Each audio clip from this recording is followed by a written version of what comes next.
अस्सलामु अलैकुम। मैं आपका साथी ओज़ायर अंसारी आज आपके सामने ज्वलंत मुद्दा लेके आया हूँ। आज हम एक ऐसी छुपी हुई कहानी के बारे में बात करेंगे जिसे सुनकर आप हैरान रह जाओगे। ये कहानी है इजराइल और अमेरिका के सीरिया में चल रहे खेल की। तैयार हो जाइए, क्योंकि ये कहानी किसी स्पाई थ्रिलर से कम नहीं है। सबसे पहले थोड़ा बैकग्राउंड समझ लेते हैं। सीरिया, जो गृहयुद्ध से टूटा हुआ है, वो दुनिया की बड़ी ताकतों का अखाड़ा बन गया है।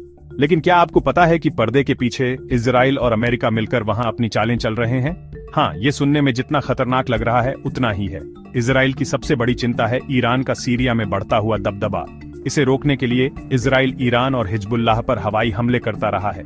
लेकिन यहाँ कहानी और भी दिलचस्प हो जाती है।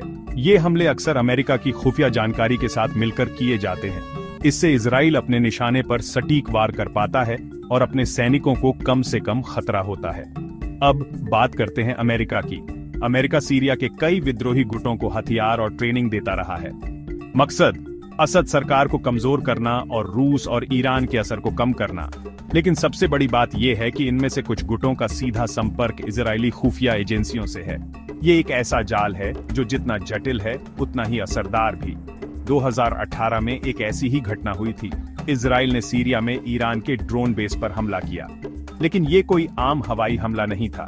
इस ऑपरेशन में अमेरिकी सैटेलाइट से मिली लाइव जानकारी का इस्तेमाल किया गया था।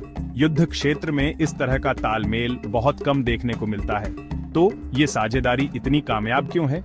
इसका राज है दोनों देशों के साझा हित और एक दूसरे की ताकत का सही इस्तेमाल। इजराइल जमीनी स्तर पर काम करता है और उसे क्षेत्र की अच्छी जानकारी होती है, जबकि अमेरिका अत्याधुनिक तकनीक और वैश्विक पहुंच प्रदान करता है। साथ मिलकर वो एक ऐसी ताकत बन जाते हैं जो सीरियाई युद्ध की तस्वीर बदल रही है, एक ऑपरेशन के बाद एक। लेकिन इसका सीरिया के भविष्य पर क्या असर होगा? इसके नतीजे बहुत जटिल हैं। एक तरफ इन कार्रवाइयों ने क्षेत्र में ईरान की स्थिति को कमजोर किया है। दूसरी तरफ इन्होंने शांति प्रक्रिया को और भी मुश्किल बना दिया है, जिससे राजनयिक समाधान और भी कठिन हो गया है। अंत में ये गुप्त गठबंधन दिखाता है कि देश अपने हितों की रक्षा के लिए किस हद तक जा सकते हैं।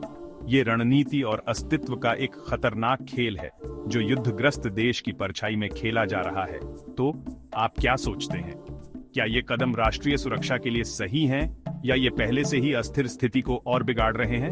नीचे कमेंट्स में अपनी राय जरूर बताइए। और अगर आपको ये जानकारी पसंद आई हो तो लाइक बटन दबाएं और ऐसे ही और वीडियोस के लिए सब्सक्राइब करें। देखने के लिए धन्यवाद और जिज्ञासु बने रहें।